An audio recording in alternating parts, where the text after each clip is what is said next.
YouTube kanalımdan herkese yeniden merhabalar. Arkadaşlar bugünkü videomda eski deforme olmuş sinekliğimizin restorasyonunu yapacağım. Bu sinekliği yenileyip tekrar kullanılır hale getireceğim arkadaşlar. Gördüğünüz gibi bayağı bir yeniliğe ihtiyacı var. Evet, öncelikle hasarlı parçaları sökerek başlıyoruz. Burada hasarlı bir menteşemiz var. Bunu söküyorum.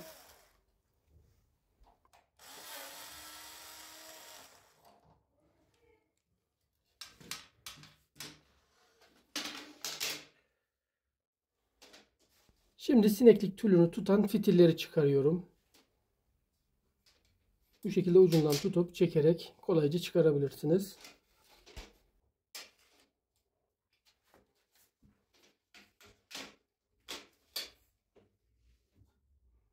Fitillerimiz gayet sağlam durumda. Bunu atmayacağım. Tekrar kullanacağım arkadaşlar.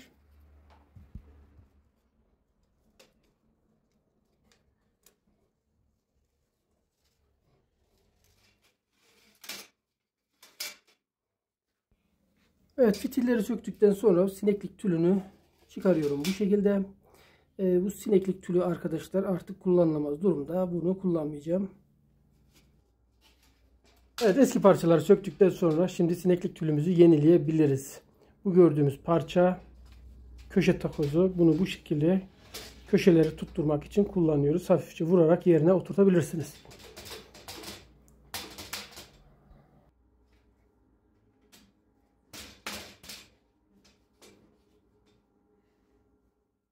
Köşeleri sağlamlaştırmak için ekstradan bu şekilde bağlantı parçası atıyorum. Çapraz bir şekilde. Bunun hazır olanları da var. Dilerseniz onlardan da kullanabilirsiniz. İmkanınız varsa, kestirme imkanınız, bu şekilde köşe parça kestirip bunu da kullanabilirsiniz. Şimdi bunu vida ile tutturacağım, akıllı vida ile.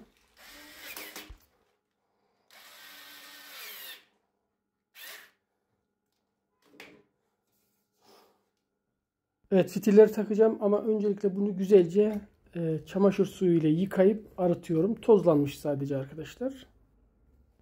Şimdi sineklik tülünü seriyorum ve çamaşır suyunda bekletip yıkadığım fitilleri takacağım. Gördüğünüz gibi bembeyaz olmuş.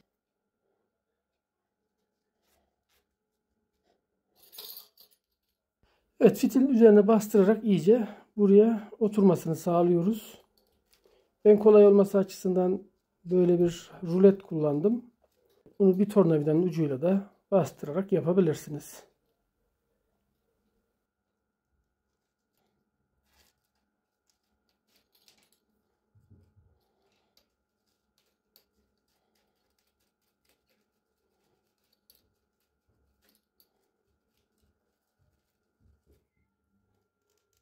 Fazla kalan parçasını da kesiyoruz ve bu şekilde ucuza getirip fitil işlemini tamamlıyoruz. Fitili bitirdikten sonra sineklik tülünün fazla kalan kısımlarını, dışa taşan kısımlarını bu şekilde kesiyoruz arkadaşlar. Bu sadece görsel açıdan yapılması gereken bir işlem.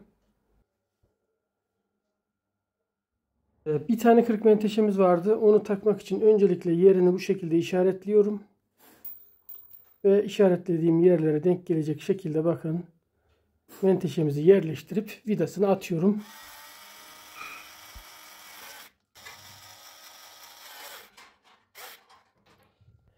Şöyle bir tane de kulp takıyorum buraya. Kolay açıp kapanması için.